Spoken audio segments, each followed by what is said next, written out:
Donc, bonjour à tous, merci pour votre présence pour cette table ronde sur le numérique et les femmes dans les Outre-mer.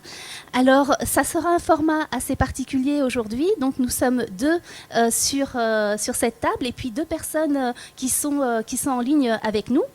Et donc j'ai le plaisir d'accueillir pour cette table ronde, Madame Elisabeth Moreno, donc, qui est présidente de la Fondation Femmes Numériques, ancienne ministre déléguée à l'égalité entre les femmes et les hommes, à la diversité et à l'égalité des chances, donc qui sera parmi nous donc en distanciel.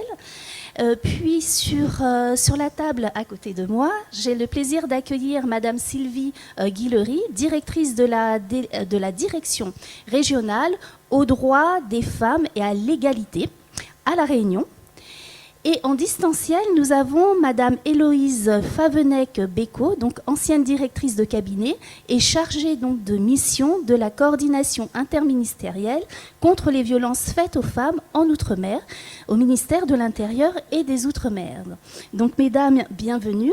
Et c'est un honneur pour moi de pouvoir animer cette table ronde qui sera sous un format donc assez particulier puisque nous avons opté donc avec les intervenantes pour un format où elles vont intervenir, présenter cette thématique sous la forme d'interview. Donc je vais les relancer au fur et à mesure avec quelques questions.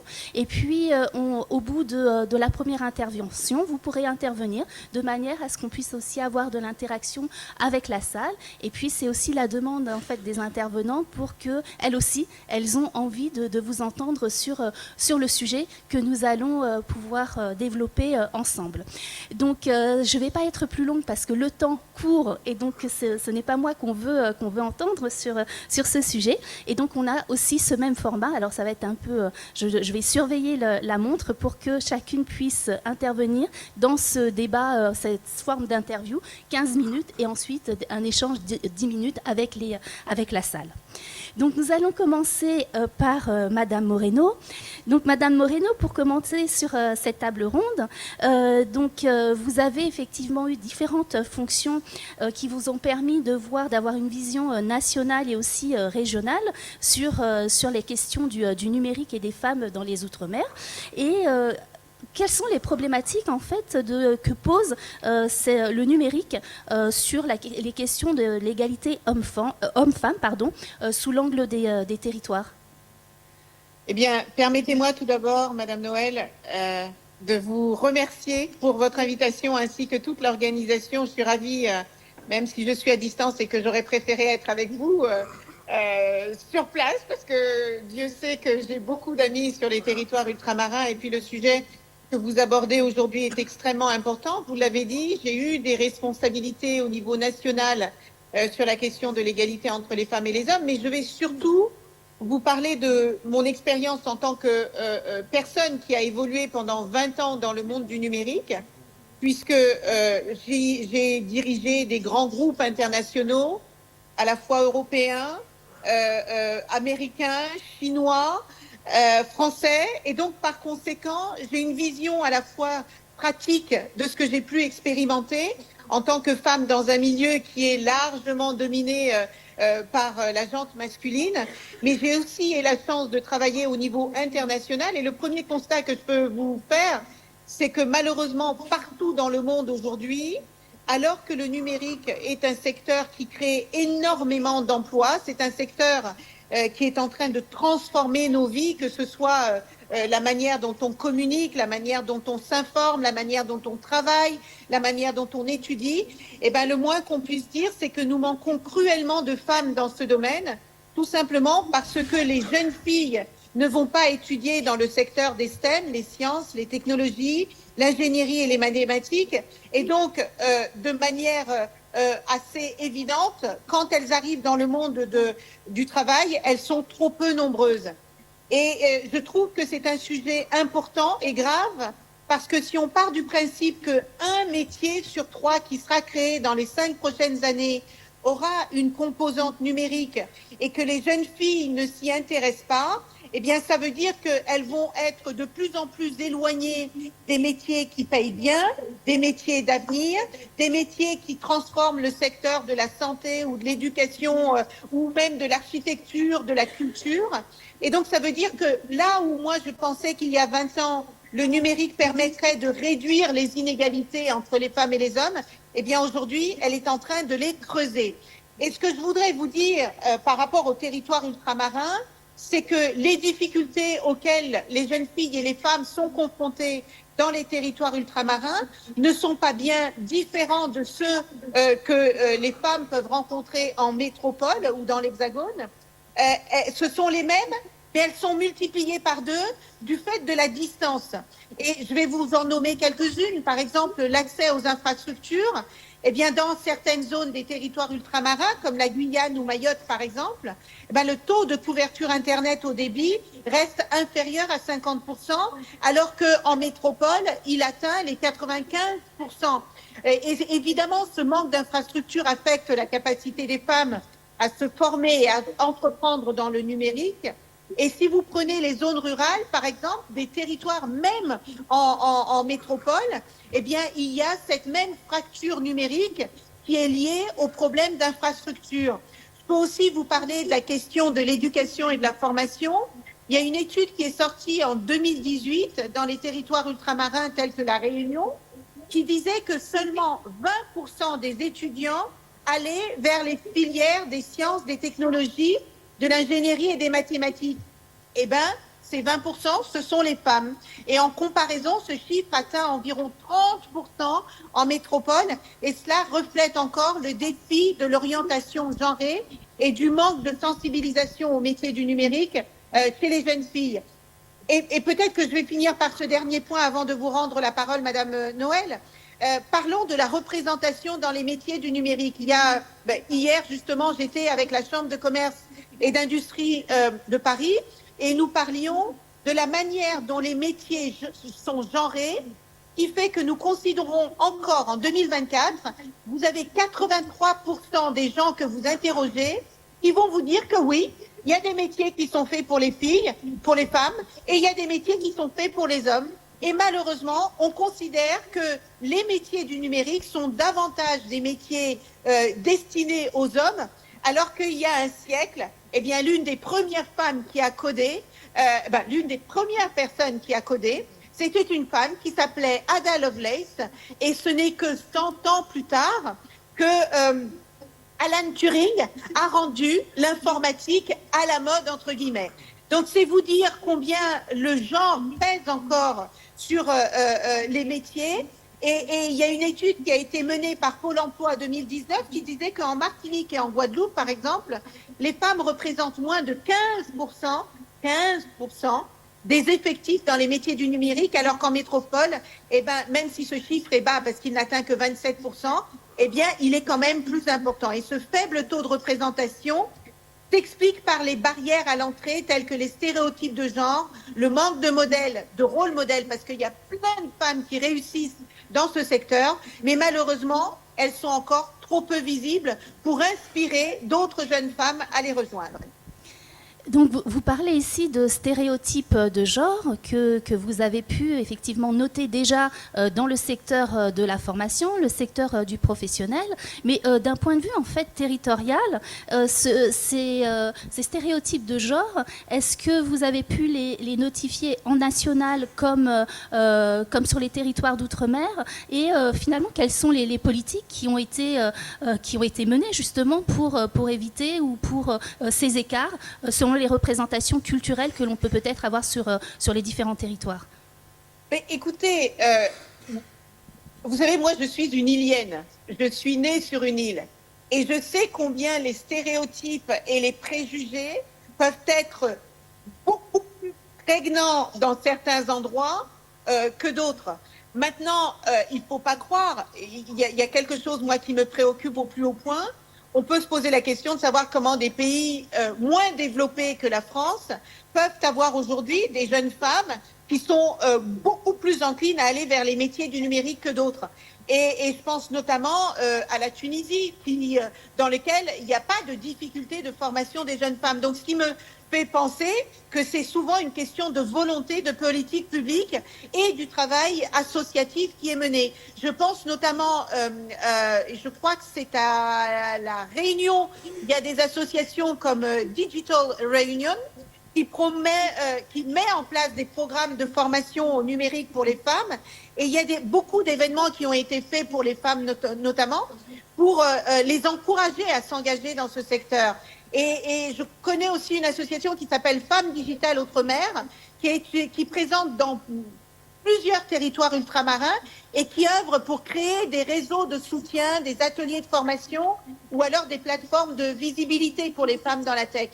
Après, d'un point de vue, et je ne sais pas si c'est Sylvie Guilry ou Héloïse Pavenec qui va en parler, mais moi, lorsque j'étais au gouvernement, j'ai travaillé avec certaines associations, dont Résonante en métropole, qui luttent contre les violences numériques et le cyberharcèlement notamment. Et d'après une association qui s'appelle Stop Cybersexisme, eh bien, les femmes ultramarines sont particulièrement exposées au cyberharcèlement, et notamment les jeunes filles. Je vous donne un exemple en Martinique. Une fille sur 3 a été confrontée à des formes de violence en ligne, ce qui crée évidemment un sentiment d'insécurité numérique pour les femmes et qui peut parfois les décourager de participer activement dans les actions sur Internet. Alors, ce qu'on peut faire en termes de politique publique, eh ben, c'est simple. Je vous parlais tout à l'heure des difficultés d'accès aux infrastructures numériques. Eh ben, il faut absolument que l'État assure une couverture Internet qui soit fiable et qui soit abordable pour tout le monde. Parce que dans certaines régions ultramarines, eh bien, l'accès à une connexion Internet stable et abordable est particulièrement limité. Et évidemment, ça va restreindre les opportunités pour les femmes de se former ou de travailler dans le secteur numérique. Il faut également créer des espaces numériques qui soient accessibles aux femmes, où on va mettre en place des centres de formation ou de coworking dans lesquels les femmes ont plaisir à se retrouver et où elles ont plaisir à partager soit des matériels informatiques, soit des accès à Internet, où on va faciliter leur apprentissage au travail et évidemment l'inclusion numérique. Et puis je crois qu'il faut continuer à former, éduquer, sensibiliser, mettre en place des programmes de formation qui sont dédiés aux femmes spécifiquement parce qu'on sait qu'elles viennent de plus loin. Et ces formations, elles pourraient se dérouler dans des structures locales telles que les maisons de quartier ou les associations de femmes, et elles peuvent être adaptées à chaque réalité locale, parce que ce qui se passe en Guyane, c'est pas la même chose que ce qui se passe en Martinique, c'est pas la même chose que ce qui se passe en Guyane, etc., etc. Et un point qui me tient particulièrement à cœur, c'est la promotion des rôles modèles. Sur tous les territoires, il y a des femmes qui réussissent merveilleusement bien dans ce secteur. Eh bien, les mettre en lumière, organiser des rencontres, des ateliers ou des conférences qui mettent en avant ces femmes leaders du numérique, c'est absolument essentiel pour changer les mentalités et les perceptions, aussi bien auprès des hommes qu'auprès des femmes, auprès des familles qu'auprès des enseignants, parce que c'est un travail qui doit se faire d'un point de vue collectif. Et s'il me reste une minute, je vais vous parler de l'entrepreneuriat. Parce que moi, je crois beaucoup à l'émancipation par l'économie. Et je crois que l'accès au financement et aux dispositifs de soutien pour accompagner les femmes au travers de fonds d'investissement bien spécifiques pour soutenir les femmes, eh bien, je suis certaine qu'au travers des bourses, des subventions ou des programmes de microcrédit, on peut stimuler et booster l'entrepreneuriat des femmes. Voilà les différents sujets que je voulais partager avec vous. Merci beaucoup Madame Moreno. Ça me permet peut-être de rebondir justement avec la salle sur ces questions d'inégalité de genre qui sont posées ici, qui sont liées essentiellement à ce qui est expliqué d'abord d'un premier point sur le territoire, c'est-à-dire l'accessibilité du numérique qui a déjà été pointé sur les différentes interventions, sur la connexion sont rendues possibles sur les différents territoires. Il y a ce premier point. Un des seconds points qui est soulevé aussi, c'est la question de l'éducation. Éducation, la formation et essentiellement aussi les métiers du numérique qui selon Madame Moreno, sont genrés. Et pour répondre effectivement à une de ces problématiques, c'est visiblement de pouvoir donner beaucoup plus de place aux initiatives aussi des femmes dans le domaine du numérique. Donc ça serait intéressant peut-être au niveau de la salle, si vous avez des expériences à partager ou des points à soulever déjà sur cette question genrée qui est posée au niveau des métiers du numérique. Bonjour, Cléo Colomb de l'Université Paris-Saclay. Merci beaucoup pour d'avoir partagé avec nous ces propos. Et donc je me demandais, est-ce que on pourrait peut-être parler aussi de ce que les femmes font au numérique, au monde de l'entreprise aussi, et à ce milieu-là, parce qu'on parle là des difficultés pour les femmes peut-être de rejoindre un monde d'hommes ou avec des métiers ou des formations remplies ou peut-être ouvertes dans les imaginaires de manière plus orientée vers les hommes. Donc plutôt que de essayer de savoir est-ce que quand les femmes arrivent dans ces milieux-là, est-ce qu'elles les transforment? Est-ce qu'on leur laisse la possibilité de les transformer? Est-ce que on a parlé là de l'entrepreneuriat? Est-ce qu'elles ont des manières de faire entrepreneur qui divergent? Est-ce que on les inclut, mais est-ce qu'on leur laisse le potentiel de transformer ces milieux-là aussi? Et si oui, est-ce qu'il y a des trajectoires qui se dessinent dont on pourrait peut-être parler un petit peu? Votre question est très intéressante, Chloé. Et je vais prendre mon exemple. Moi, j'ai pas fait d'études d'ingénierie, j'ai pas fait d'études de sciences, j'ai fait des études de droit parce que je voulais défendre la veuve et l'orphelin. Et finalement, je suis tombée par hasard dans le numérique et j'ai vu combien le numérique pouvait être un outil d'émancipation des femmes, parce que vous pouvez être installé à La Réunion et vendre vos produits à New York ou en Chine ou à Paris, rien qu'avec un bon ordinateur, avec une bonne campagne marketing, avec les bons produits, etc. Et c'est pour ça que je suis restée 20 ans dans le secteur du numérique, et je peux vous dire que des femmes qui réussissent dans le numérique, dans l'entrepreneuriat, il y en a pléthore. Et je suis en train de penser, parce que j'étais en Guadeloupe il y a 6 mois, je suis allée visiter les incubateurs, un incubateur de start-up qui s'appelle Village by CA. Je crois que c'était le Crédit Agricole. Et j'ai trouvé que cet incubateur, il était excellent dans la mesure où il accompagnait les femmes entrepreneurs et il leur apportait des aides bien spécifiques, parce qu'on sait que pèse sur leurs épaules à la fois la charge familiale. Beaucoup de femmes qui entreprennent sont dans des familles monoparentales, et on sait que c'est beaucoup plus difficile, par exemple, pour elles. Et je trouvais que leur accompagnement était complet, parce qu'il allait de l'idée du projet jusqu'à sa concrétisation, en passant par des formations en gestion, en organisation, en conseil et stratégie numérique, etc., etc. Donc, et étrangement, ces femmes réussissent autant que les hommes, voire même parfois mieux. Et je suis aussi en train de penser à Women Business Angel des Antilles. C'est un réseau de femmes investisseuses dans les Antilles qui a été créé pour soutenir financièrement les entrepreneuses de la tech.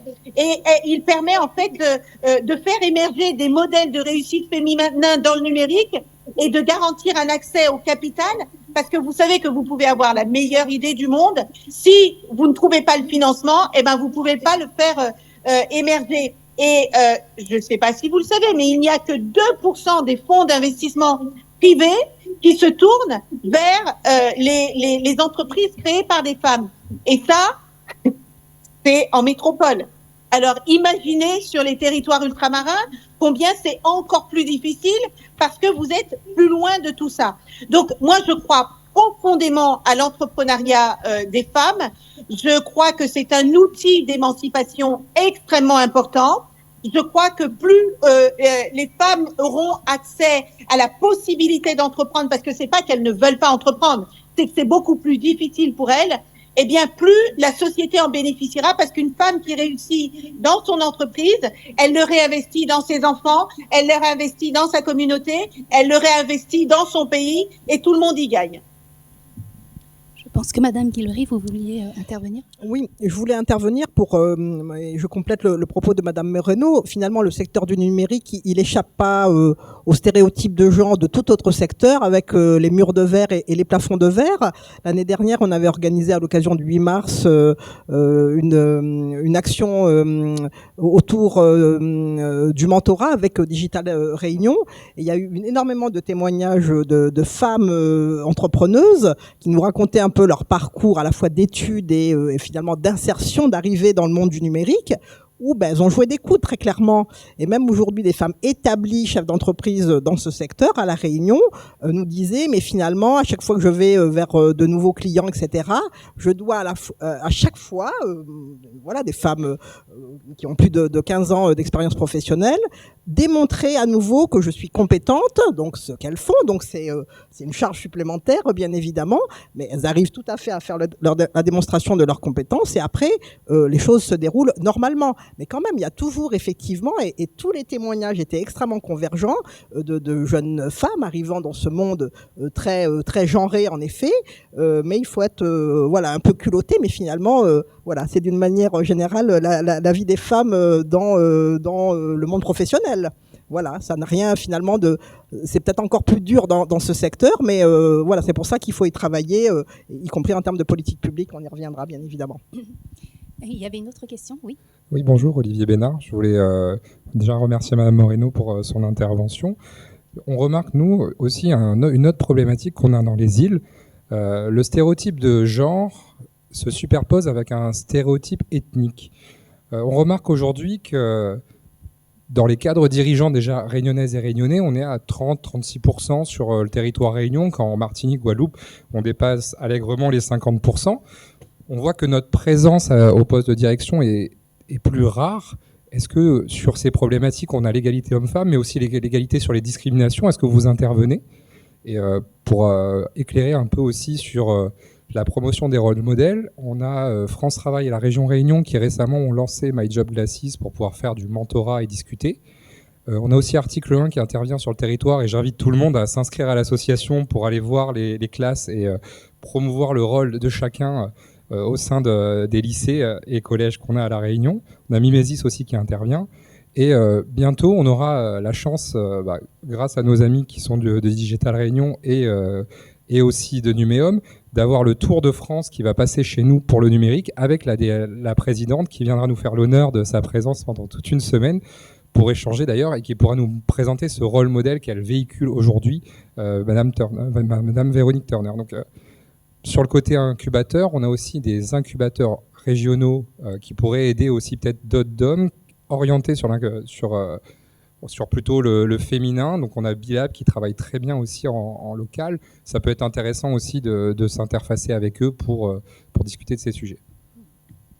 Peut-être aussi, oui, Madame Guillory. Je veux bien répondre sur ce sujet. Alors d'abord, vous citez une expérience que j'ai conduite dans des temps antérieurs avec une autre casquette, puisque j'ai été directrice de la DIEC de La Réunion précédemment. Et donc, effectivement, cette question du top management réunionnais, voilà, on y a travaillé. Et j'avais initié le club bien connu désormais, le CIPE, le club dont le nom m'échappe, pardonnez-moi, Investissons pour La Réunion, qui avait évidemment pour objectif de travailler très en amont sur la montée en compétences de jeunes réunionnaises et réunionnais pour leur permettre d'accéder effectivement à des postes d'encadrement. Et je suis ravie que cette initiative qui était très disruptive à l'époque ait prospéré, et que aujourd'hui, voilà, je rencontre à nouveau évidemment le bureau de ce club, et on a des projets ensemble précisément au titre de mes nouvelles fonctions pour faire en sorte que à la place des femmes, soit dans l'entreprise, soit sur des sujets plus difficiles encore de violences faites aux femmes, puissent évidemment progresser à La Réunion. Et puis, je voudrais citer, vous avez cité Bilab, qui est une initiative qui a d'ailleurs été financée à l'origine par un appel à projet national du ministère en charge de l'égalité, que nous soutenons évidemment depuis des années avec d'autres partenaires sur l'entrepreneuriat au féminin, même si nous travaillons évidemment avec tous les incubateurs, on est quand même une des seules, il y a 9 régions qui disposent d'un PAREF, plan d'entrepreneuriat au féminin, donc c'est pas l'ensemble des régions, et tous les ans on a un appel à projet avec nos partenaires que sont le conseil régional, le conseil départemental, BPI et BNP Paribas. Donc voilà, on multiplie en tout cas les initiatives pour faire en sorte que les jeunes femmes et les femmes entrepreneuses puissent voilà, évidemment avoir pleinement leur place dans le tissu entrepreneurial réunionnais et dans le top management des entreprises réunionnaises. Madame Moreno. Si je peux Oui. Oui. Si je peux compléter, merci pour votre question, Olivier. Comme je vous le disais tout à l'heure, moi, je n'avais pas prévu initialement de faire de ma carrière dans le monde du numérique parce que vous avez touché un sujet qui me concerne personnellement, c'est l'intersectionnalité des discriminations. Quand vous êtes une femme, c'est difficile. Quand vous êtes une femme réunionnaise, c'est plus difficile. Si vous êtes une femme réunionnaise issue d'un milieu modeste, c'est encore plus difficile. C'est une réalité, même si on ne veut pas la regarder. Pour certaines personnes, c'est beaucoup plus difficile que pour d'autres. Mais il y a quelque chose qui est en train de se passer aujourd'hui qui est extrêmement important. Vous le voyez bien. De plus en plus d'entreprises nationales et internationales ont des objectifs forts qui leur sont imposés par leurs investisseurs, qui les obligent à recruter différemment, à travailler avec des populations différentes pour faire de la place aux gens, non pas sur la base de leur couleur ou de leur origine culturelle, etc., mais sur la base de leur talent et de leurs compétences. Donc ça, je pense que les lignes sont en train de bouger de plus en plus. Et puis la deuxième chose, vous savez, la chance que nous avons, c'est qu'il y a énormément d'innovations, de créativité qui se font grâce au numérique. Et je veux croire que les femmes et les hommes réunionnais qui vont créer leurs start-up et leurs entreprises parce qu'ils sont particulièrement sensibilisés à ces questions d'inégalité, ils seront vraiment attentifs. Je me souviens d'une étude qui a été faite en 2022 qui m'avait stupéfaite. C'était une étude qui avait été menée par SOS Racisme sur les territoires ultramarins qui montrait que même sur les territoires ultramarins, on peut avoir parfois tendance à recruter des personnes issues de la métropole plus que des personnes issues des territoires ultramarins. Donc vous voyez bien que les préjugés, les biais et les stéréotypes sont partout et que nous devons tous travailler collectivement dessus, dans la manière dont on recrute, dans la manière dont on perçoit les choses, dans la manière dont on va créer le nouveau monde du business de demain. Et c'est une responsabilité collective des politiques publiques, bien sûr, mais aussi des associations et chacune et chacun d'entre nous. On va prendre en fait une dernière intervention avant de passer sur l'autre sujet. Après, on relancera effectivement le débat, vous inquiétez pas. C'est juste que je dois surveiller le temps pour que chacun puisse intervenir. Donc Fleur Guillemet, c'était une question que j'avais par rapport, on parle des femmes dans le numérique, mais quel métier on vise? Est-ce que ça inclut toutes les fonctions support que peuvent être les directions juridiques, les RH, les personnes qui sont au secrétariat, les assistantes, ou est-ce qu'on cible, parce que vous parliez de formation scientifique, mais est-ce que dans le numérique c'est pas beaucoup plus large et est-ce que c'est bien considéré dans ces statistiques ou pas? Alors ça, c'est une géniale question, Fleur. Merci beaucoup. Merci. Non, mais c'est vrai. J'aime beaucoup cette question parce que, vous savez, dans mon rôle en tant que présidente de la Fondation Femmes Numérique, il y a deux choses qui me gardent éveillée la nuit, comme disent les Américains. D'abord, si on veut plus de femmes dans la tech, il faut que dès le plus jeune âge, on embarque les jeunes filles et qu'on leur dise qu'elles aussi, elles ont la capacité de créer des robots comme un garçon. Si vous leur dites ça dès l'âge de 6 ans, elles ne se poseront pas de questions plus tard sur leur capacité à aller dans le numérique ou pas. Première chose. Deuxième chose, je pense qu'il est important de rappeler que du fait des préjugés, des biais et des stéréotypes, on confine encore aujourd'hui les femmes au métier du soin, au métier de la santé, au métier... voilà, on est dans les services, tous ces métiers essentiels dans une société, mais qui sont très peu valorisés. Je trouve que l'avantage du numérique, c'est qu'il montre, parce qu'il est présent partout, que les femmes peuvent aller dans tous les secteurs. Le secteur de la cybersécurité est essentiel parce que aucun d'entre nous dans cette salle, qu'elle soit virtuelle ou physique, n'a envie de voir notre compte en banque exposé sur les réseaux sociaux. Aucun d'entre nous n'a envie de voir notre dossier médical exposé sur les réseaux sociaux. La sécurité de nos données personnelles, ça devient un sujet essentiel. Eh bien, figurez-vous qu'il n'y a que 12% de femmes qui s'intéressent à ce secteur, alors que 100% des femmes aujourd'hui utilisent le numérique. Vous voyez ce que je veux dire? Donc, si on explique aux jeunes filles, aux jeunes hommes, quels sont les métiers qui sont derrière le numérique, et qu'on leur dit que sans le numérique, il n'y aurait pas Spotify et Deezer, sans le numérique, il n'y aurait pas Instagram, TikTok et j'en passe et des meilleurs. Sans le numérique, il n'y aurait pas YouTube. Grâce au numérique, on arrive à faire des opérations à cœur ouvert, des travails collaboratifs entre des médecins qui se trouvent en Europe, aux États-Unis ou en Asie. Grâce au numérique, on peut aider des jeunes enfants qui sont dans l'Atlas marocain, qui sont à 20 km de la première école, à avoir accès à l'école. En fait, ce qu'il faut, c'est expliquer quels sont les métiers qui existent derrière le numérique et montrer que le numérique, ça n'est pas que pour les geeks qui tapent sur leur écran comme des fous à 2 heures et jusqu'à 8 heures du matin et qui sont fat et qui mangent des chips. Non, c'est pas ça le numérique. Le numérique est présent dans tous les secteurs, dans tous les métiers et c'est ça que nous devons dire à nos enfants. Mais ça me permet justement de rebondir sur un des points que vous vouliez aborder, Madame Guillery, justement sur l'éducation et les formations. Déjà sur le territoire réunionnais, quelles sont en fait les politiques publiques qui sont menées en termes d'éducation pour justement pallier à ce déséquilibre de représentation qu'on a dans nos filières. Alors peut-être pour compléter effectivement les données, Madame Moreno a évoqué quelques chiffres France entière. Juste pour rappeler et compléter le propos, aujourd'hui il y a seulement 29% des effectifs du numérique en France qui sont des femmes, dont 16% dans les métiers techniques et 22% dans les postes de direction.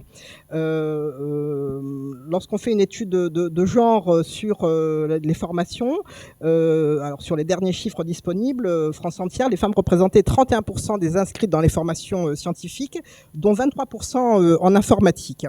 Si on regarde de plus près les chiffres réunionnais, parce que c'est ce qui nous intéresse bien évidemment, les tout derniers chiffres que j'ai obtenus auprès de ma collègue référente égalité femmes-hommes, donc à l'Académie de la Réunion, les filles représentent 20% des élèves de première générale en spécialité numérique et sciences numériques. Mais il faut quand même affiner encore plus, parce que les chiffres sont encore plus inquiétants. Lorsqu'on regarde ce qu'on appelle la triplette mathématiques, physique, chimie et numérique, et sciences informatiques, c'est qu'on chute déjà à 11%. Et quand on va encore plus loin, quand on regarde la triplette mathématiques, sciences de l'ingénieur, numérique et sciences informatiques, donc pour aller encore plus sur les métiers spécialisés, c'est 6,5%. Donc c'est quand même pas très bon, c'est le moins qu'on puisse dire. Déjà que en France entière, c'est pas bon, mais à la Réunion et Madame la ministre l'indiquait tout à l'heure, c'est encore pire. Donc du coup, on travaille depuis plusieurs générations de conventions interministérielles égalité filles-garçons. Donc on est un des territoires où on travaille depuis voilà une même plus qu'une décennie, 2 décennies quasiment, pour effectivement rompre ce cycle, hein, qui est évidemment pas du tout favorable, pour renforcer la mixité dans les métiers, dans la représentation des métiers. Finalement, on a quand même un très gros réseau de référents égalité femmes, égalité filles-garçons dans l'établissement scolaire, que ce soit en collège et en lycée, pour travailler effectivement contre les stéréotypes de genre et faire en sorte effectivement que du coup le regard des jeunes filles change et à l'inverse d'ailleurs le regard des garçons également. On a un certain nombre d'associations qui sont présentes dans les entreprises, pour certaines depuis plus d'une vingtaine d'années. Je pense à l'association Chance Égale que vous êtes effectivement nombreux à connaître, et donc ça c'est particulièrement important. Et puis on a évidemment des programmes tout à fait importants. On parlait de Digital Réunion qui a lancé un programme de mentorat. Donc on a des modèles précisément à la Réunion, et c'est important que ces mentors puissent accompagner effectivement de jeunes filles qui sont encore dans leur parcours de formation. On a quand même de belles écoles du numérique à la Réunion, et donc au sortir des écoles, il faut pouvoir les accompagner pour qu'elles puissent prendre pleinement leur place dans le monde professionnel.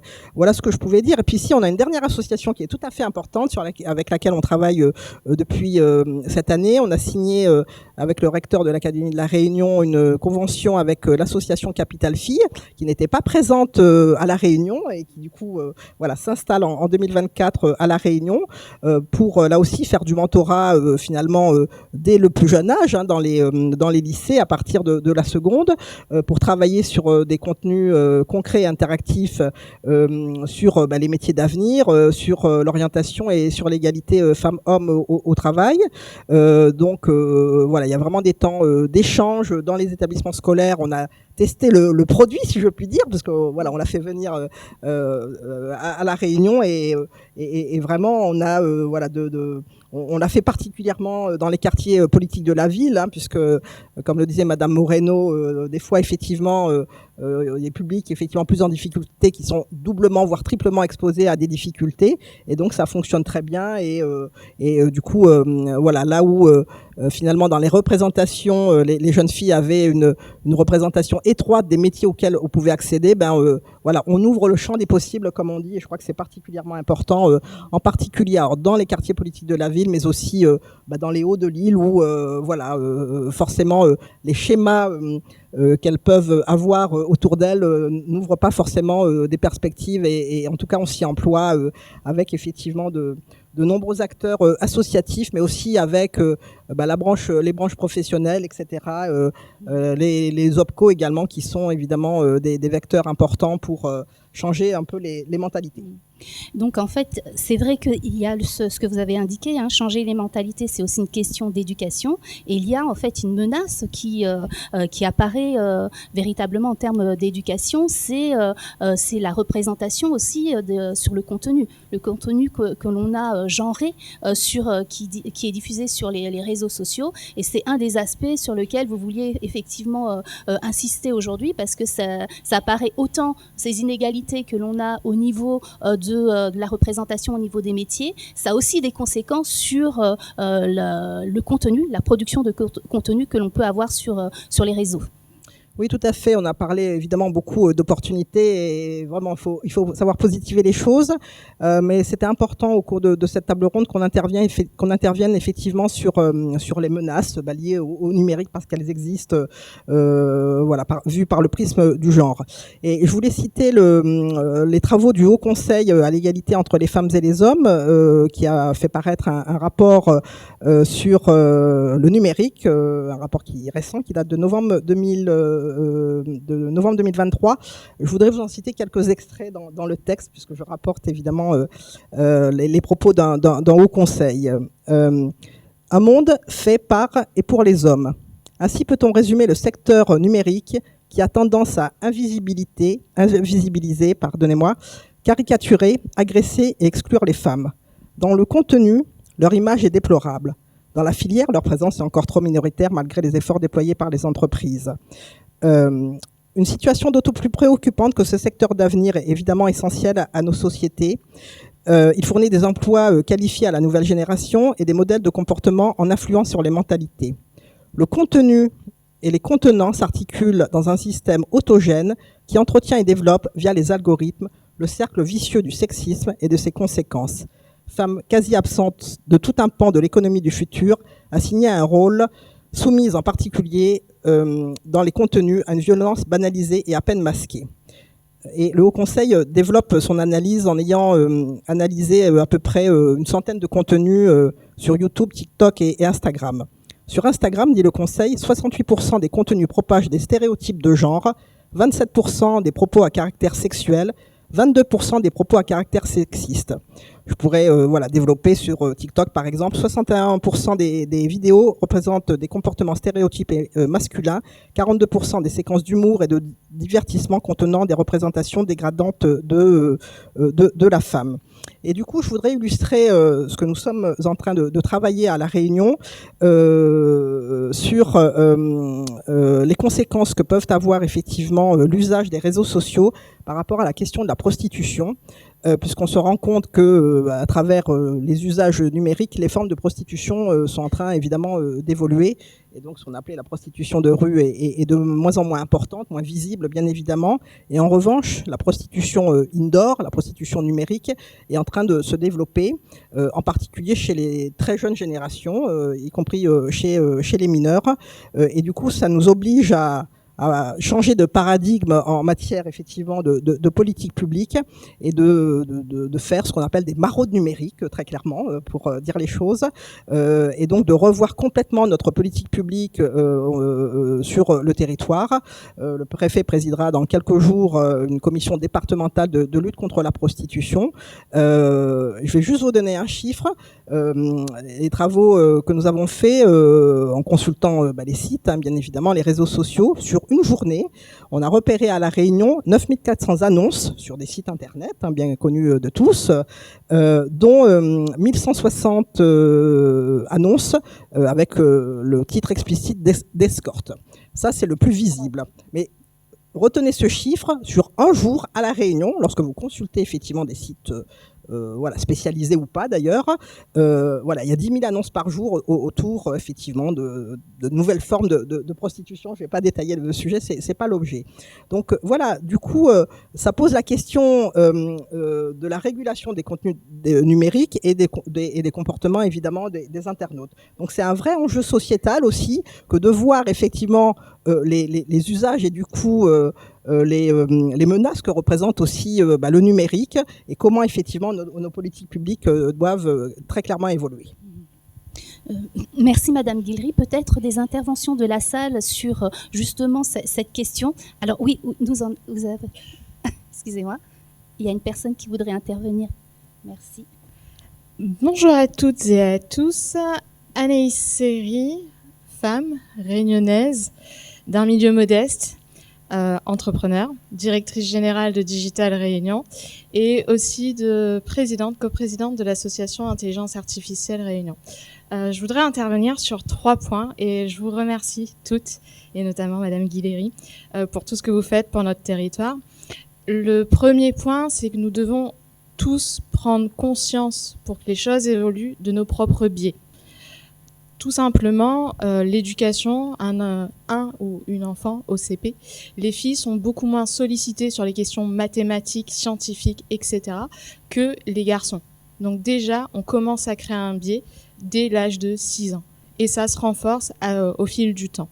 Et c'est une des raisons pour lesquelles les voies scientifiques sont plutôt masculinisées que féminisées. Et nous-mêmes, dans tout ce qu'on dit et dans nos pensées, on a des biais et si on n'en est pas conscient, on les transmet à nos enfants, à notre entourage, etc. C'était mon premier point.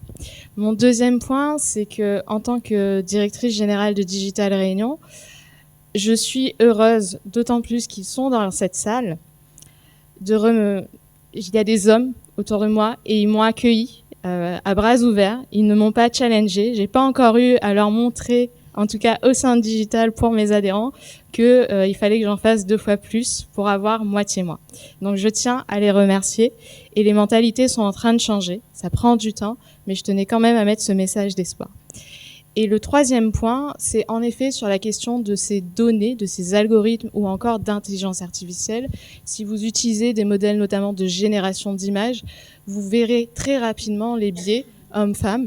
Et rappelons-nous d'autant plus que les modèles que nous utilisons sont construits bien souvent par les Américains. Et ça joue, parce qu'on n'a pas la même culture, on n'a pas la même vision des choses.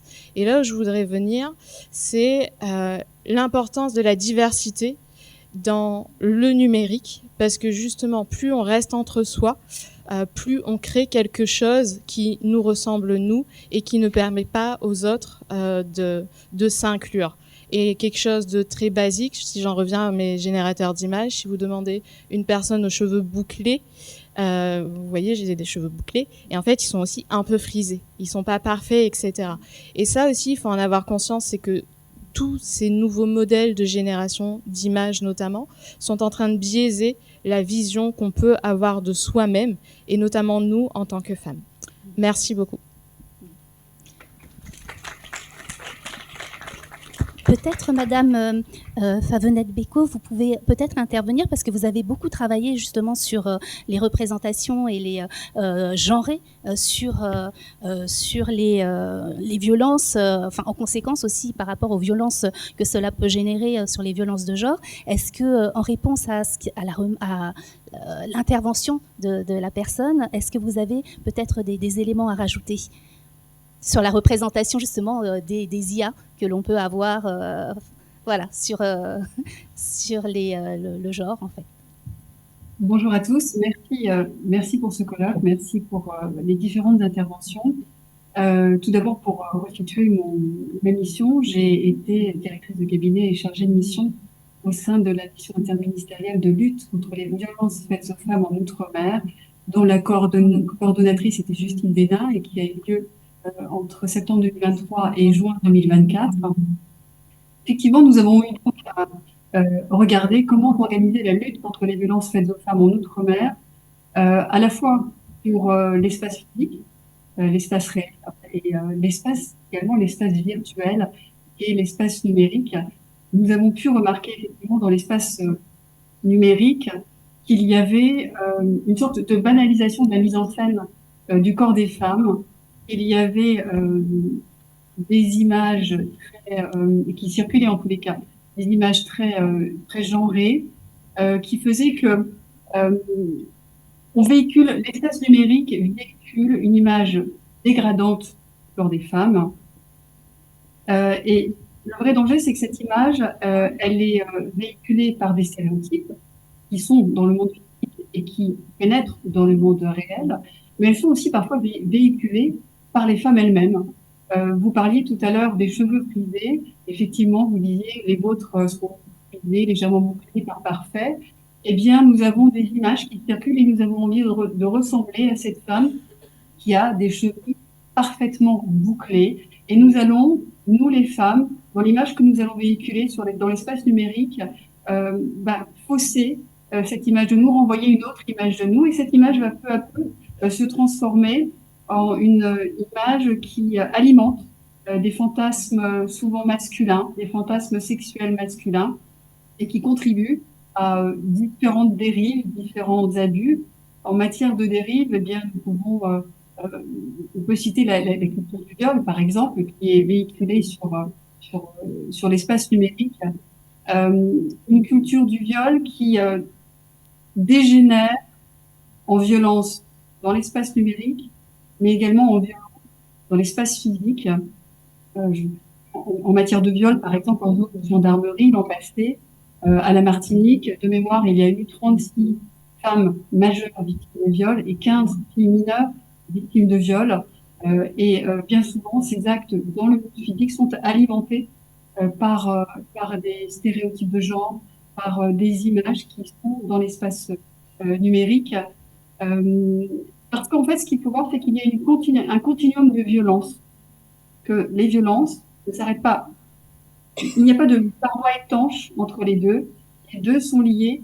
Si on prend le monde de l'éducation, l'école, parce qu'on parlait tout à l'heure des enfants, des adolescents en matière de prostitution, par exemple, où les nouvelles technologies sont effectivement particulièrement utilisées par les adolescents pour se prostituer avec ces nouvelles formes de prostitution, on voit qu'à l'école, il y a un véritable enjeu d'éducation, effectivement dès l'âge de 6 ans, bien avant d'ailleurs, nous ont dit les associations dans les différents territoires où nous nous sommes rendus, il y a un enjeu d'éducation, il y a un enjeu de sensibilisation pour que les enfants maîtrisent les usages du numérique, mais également cette culture, ce regard critique, cet esprit critique sur le numérique et sur les conséquences que ça peut avoir.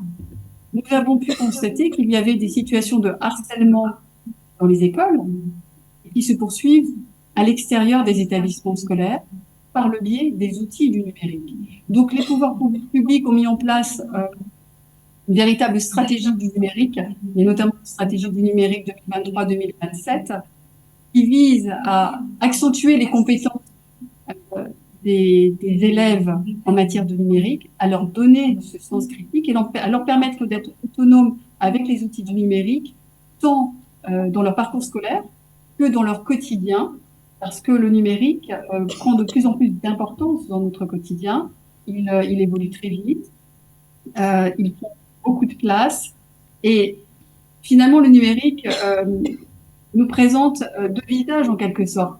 Parce que comme le disait Madame la Ministre tout à l'heure, il y a 20 ans, le numérique, c'était énormément de promesses quant à l'émancipation des femmes. On imaginait que le numérique allait être un vecteur extraordinaire pour l'émancipation des femmes.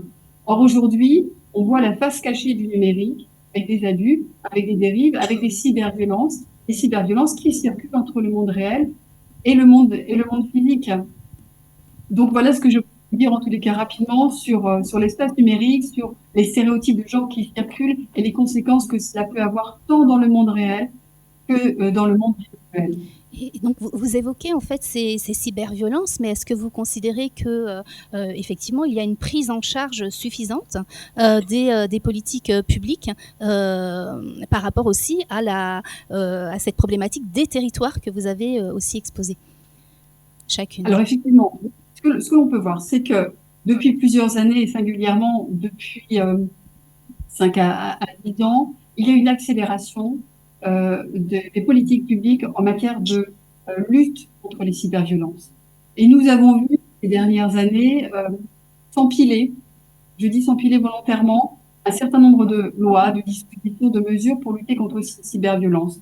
Je dis s'empiler parce qu'il y a un danger à avoir cette succession de lois, avoir cette inflation législative qui fait qu'à un moment, le cadre juridique est moins lisible, et peut-être moins efficace. Alors, une des raisons de tout ça, c'est que souvent, le législateur légifère sous le coup de l'émotion, une actualité forte, et souvent ça débouche sur une loi. Mais ces lois ne s'inscrivent pas véritablement dans une cohérence d'ensemble, ne sont pas forcément basées sur des diagnostics précis, et on n'a pas toujours des évaluations qui vont avec. Mais il faut reconnaître que la prise en charge, la prise de conscience et la prise en charge des cyberviolences depuis quelques années, effectivement, elle s'est accentuée.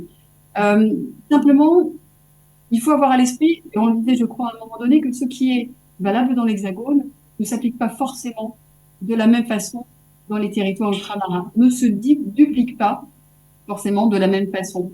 Je vais prendre l'exemple, encore une fois, de l'éducation, de la lutte contre les cyberviolences dans les établissements scolaires, parce que c'est dès le plus jeune âge qu'il faut sensibiliser pour avoir ensuite des adultes responsables. Il y a des dispositifs de prévention, il y a des dispositifs d'éducation qui passent par exemple par l'octroi d'un certificat à la sensibilisation en matière de compétences numériques. Je crois que l'intitulé c'est peut-être pas tout à fait ça, mais ce certificat a été rendu obligatoire là à la rentrée 2024. Simplement, quand vous êtes dans les territoires ultramarins, vous êtes confronté à la fracture numérique, vous êtes confronté à l'électronisme. Et puis, tous les enfants ne sont pas scolarisés parce que tous les enfants ne peuvent pas être scolarisés. Je prends l'exemple de Mayotte où le recteur d'académie nous expliquait qu'il y a des classes surchargées, il y a des enfants qui ne peuvent pas aller en cours parce qu'il n'y a pas de place pour eux. il n'y a pas forcément de référents familiaux proches pour tous ces jeunes, qui fait que une politique publique que l'on imagine au niveau national, qui s'appliquera très bien dans l'Hexagone, ne s'appliquera pas forcément très bien dans les territoires ultramarins, ne sera pas forcément efficace dans les territoires ultramarins. C'est vrai à Mayotte, mais c'est vrai aussi en Guyane, par exemple, où on vous a expliqué qu'il y avait des collégiens, des élèves de primaire, pardon, qui sont sur liste d'attente et qui ne peuvent pas aller à l'école. Alors comment peut-on toucher ces jeunes en matière de prévention, en matière de formation aux compétences numériques? Comment peut-on leur donner cet esprit critique du numérique alors qu'ils ne sont pas dans les espaces, dans les lieux, dans les établissements où on est censé leur dispenser cela? Or, ce qu'on nous explique, c'est Madame Derkevski, qui est directrice régionale aux droits des femmes à la Guyane, en Guyane, qui nous explique, par exemple, que les jeunes, il y a des territoires en Guyane où il n'y a pas de télévision. Et les jeunes sont passés directement de l'absence de téléphone portable. Ils vivent leur vie, et notamment leur vie sexuelle, ils la découvrent et ils la vivent à travers leur téléphone portable, avec tous les biais que cela comporte.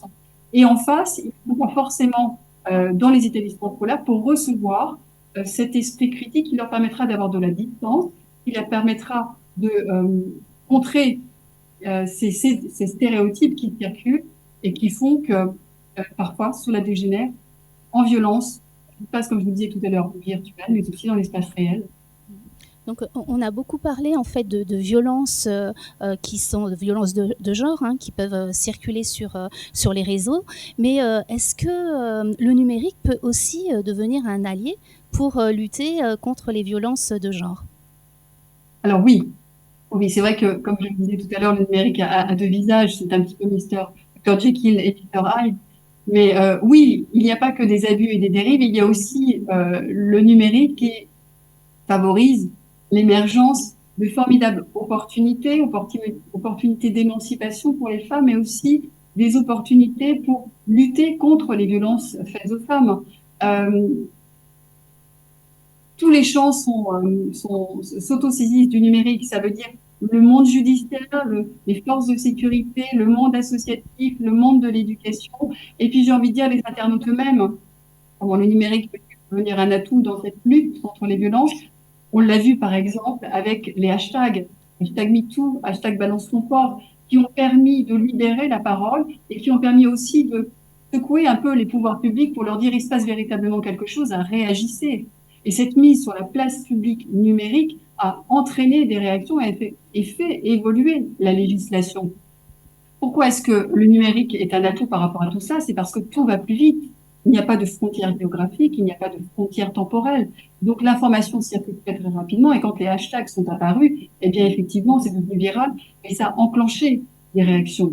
Mais parallèlement, il y a aussi des outils numériques qui permettent d'accompagner la victime dans la sortie de ce cycle des violences. Ça peut être par l'écoute. Alors, il y a un numéro national d'écoute qui est le 3919. Ce numéro fonctionne relativement bien, mais c'est un petit peu difficile encore dans les territoires d'outre-mer. Et les associations nous expliquaient qu'elles préfèrent avoir un numéro local de façon à répondre aux spécificités ultramarines, parce que vous avez des problématiques qui sont des problématiques de langue.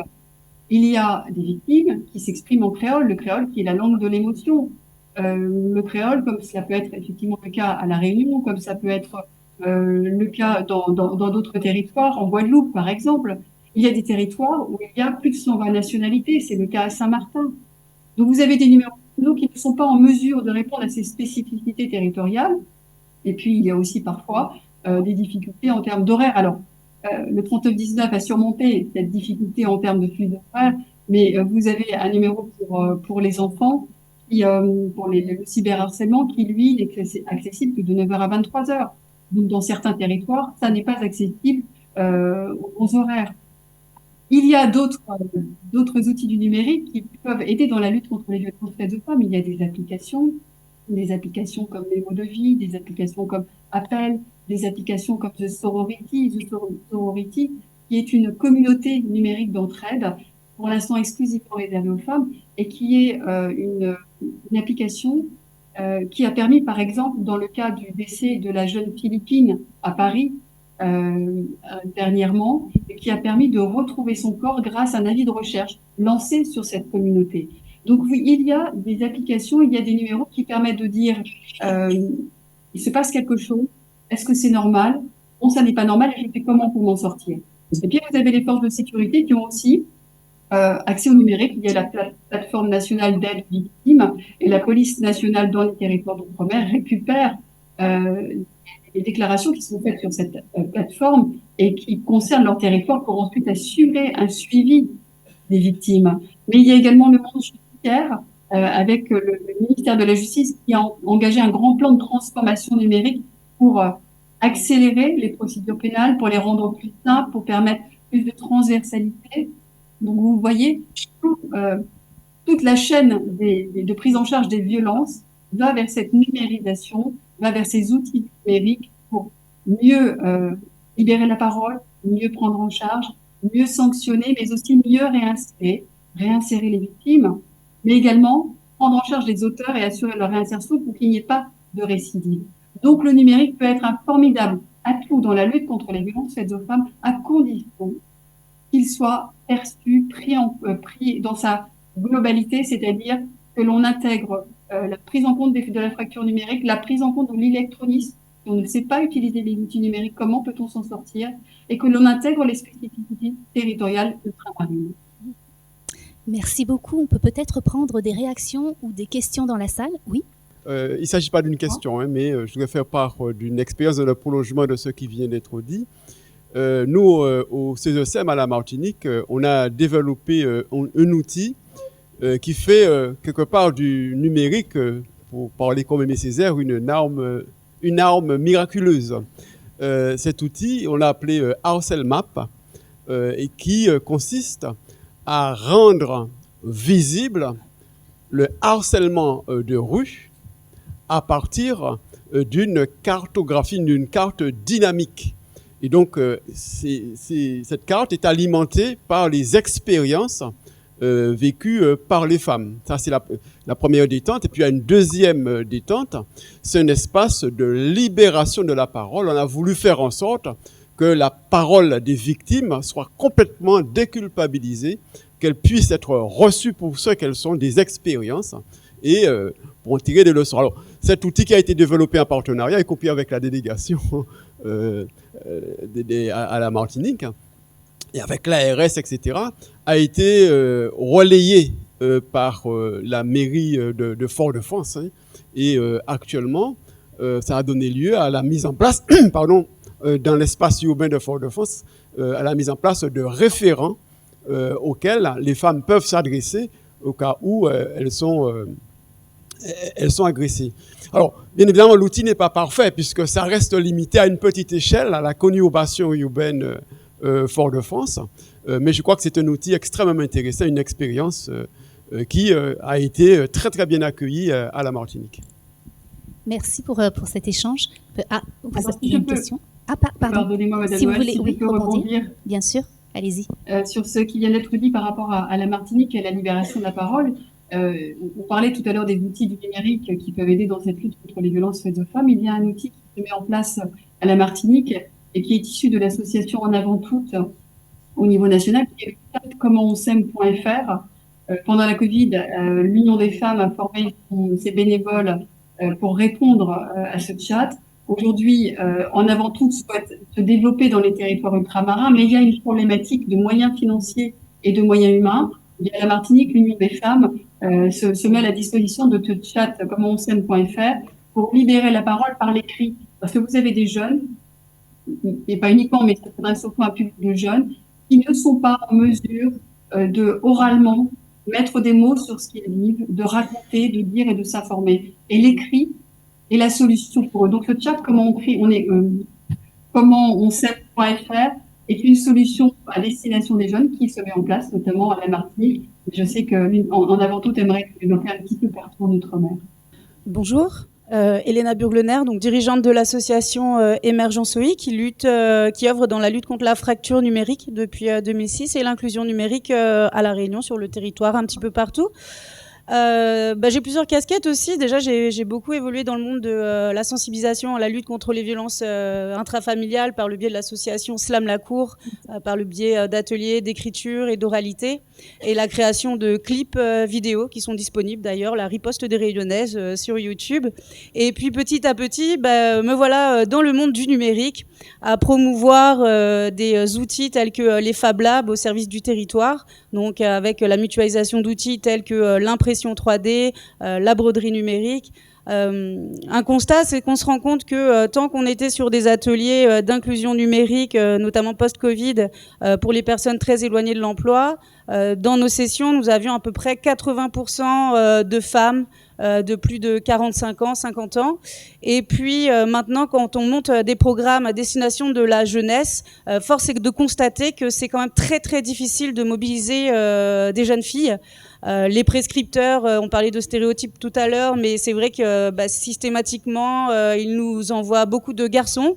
Du coup, je rebondis aussi sur ce que vous disiez tout à l'heure. Ça a été un petit peu la raison pour laquelle nous avons également décidé de rejoindre Capital Filles, pour pouvoir avoir justement retourné sur le terrain, pouvoir sensibiliser, à avoir un contact direct avec ces jeunes.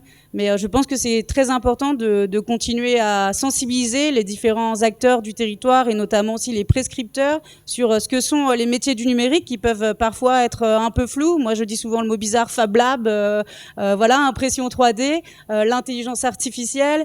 Donc, ce ne sont pas des métiers qui s'adressent qu'aux garçons et il faut nous envoyer des jeunes femmes. Une fois qu'elles sont chez nous, on arrive à les garder, mais il faut les faire venir, quoi. Voilà, merci beaucoup. Merci. Alors, si je peux me permettre de rebondir. Oui, allez-y.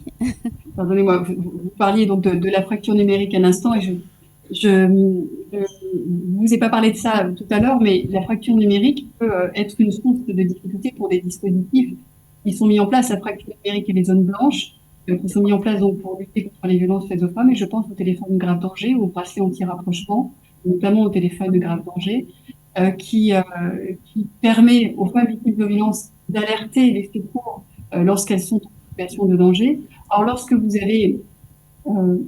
n'avez pas de réseau, ou lorsque vous avez donc des zones dangereuses, lorsque vous avez des opérateurs comme à Mayotte l'an passé qui, de manière assez brutale, mettent un terme à un contrat de téléphonie, ce qui fait qu'on est obligé de demander à 5 femmes qui ont des téléphones grave danger entre les mains de les rendre, et la panique qui s'est installée pour ces femmes, vous imaginez, les rendre parce qu'il n'y a plus d'opérateurs. On se dit que là, il y a des choses qui dysfonctionnent véritablement, que ça n'est pas normal que les opérateurs ne soient pas mettent un terme à un contrat comme ça de façon si brutale, que c'est véritablement dangereux de ne pas agir de façon massive pour lutter contre cette fracture numérique et contre ces zones blanches. Et puis l'électronisme, je vais vous parler tout à l'heure, je vais vous donner un chiffre.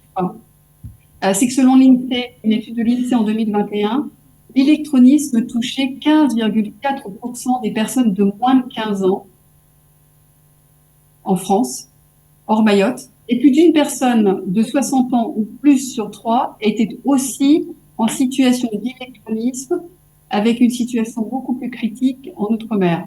Donc 15,4% des personnes de 15 ans ou plus résidentes en France, hors Mayotte, sont frappées d'électronisme. Ce qui montre qu'il y avait un véritable enjeu à agir en matière d'éducation, la maîtrise des compétences numériques, surtout dans un monde où le numérique beaucoup de place dans notre vie quotidienne.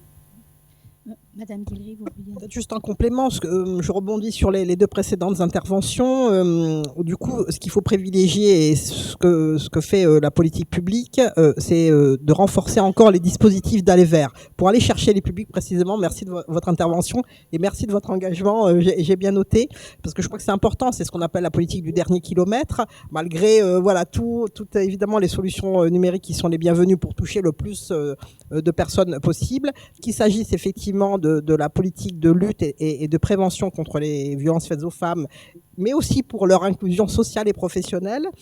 Il faudra de toute façon continuer effectivement à aller chercher les publics et en particulier effectivement les jeunes publics. Donc on le fait, c'est très complémentaire à la fois la dimension effectivement du numérique au sens large, mais toujours aller faire effectivement cette démarche pour aller dans les zones non couvertes, aller chercher effectivement les publics aussi dans dans les hauts de l'île, dans les quartiers prioritaires politiques de la ville, dans les établissements scolaires, pour effectivement voilà, faire cette première démarche et ensuite voilà, on aura des publics un peu plus captifs, si je puis l'exprimer ainsi, en termes de politique publique, mais également dans l'engagement effectivement associatif et dans l'engagement évidemment des entreprises, bien évidemment. Madame Moreno, si vous voulez intervenir. Non, je pense que beaucoup de choses ont été dites. Je voudrais simplement souligner et saluer le travail de nombreuses associations sur cette question de lutte contre les violences, parce que là aussi, il y a des spécificités sur les territoires ultramarins. La question du harcèlement, que ce soit le harcèlement scolaire ou le harcèlement dans les rues, le numérique a aussi cet avantage d'offrir des outils que nous n'avions pas auparavant. Et je vois de plus en plus d'associations, de structures qui créent des applications pour pouvoir justement permettre aux femmes, lorsqu'elles sont isolées, lorsqu'elles sont dans la rue, de pouvoir envoyer des signaux soit à leur famille, soit pour prévenir les forces de l'ordre. Et je trouve ça rassurant parce que c'est une manière aussi d'utiliser les outils numériques pour le meilleur. Et je ne peux pas ne pas saluer la parole de ce monsieur dont je n'ai pas retenu le nom tout à l'heure, mais qui expliquait ce qui est fait en Martinique. Et je veux vraiment dire combien le rôle des hommes est important dans ce travail. La question des violences faites aux femmes, ça n'est pas qu'une question qui ne concerne que les hommes, qui ne concerne que les femmes, pardon. Évidemment, quand on parle de féminicide, on dit qu'il y a aussi des homicides. Mais il ne faut pas oublier qu'en général, les homicides qui ont lieu dans le cadre familial sont des homicides qui sont liés à des situations où les femmes avaient pendant longtemps subi des violences et des agressions de la part de leur conjoint et un jour les choses dérapent. Et moi, j'insiste sur le fait que nous avons absolument besoin de mener ce combat de manière collective. Les femmes, les hommes et la société tout entière. Et je me réjouis de voir plusieurs hommes dans la salle qui ont compris que la question de l'égalité entre les femmes et les hommes, ce n'est pas un combat des sexes, mais c'est un travail collectif pour rendre cette société meilleure. Je vous remercie. Alors je me retourne vers les organisateurs, que nous sommes, voilà, nous avons respecté les horaires. Et donc, je vous remercie. Je vous remercie Madame Moreno, je vous remercie Madame Guillery et je vous remercie Madame Héloïse Favec-Bécaud de votre présence pour cette table ronde et puis de ces beaux échanges. Et merci beaucoup au public. Merci. Merci. Au revoir, merci. Au revoir à toutes et à tous. Merci. Merci bien, au revoir. Merci, au revoir.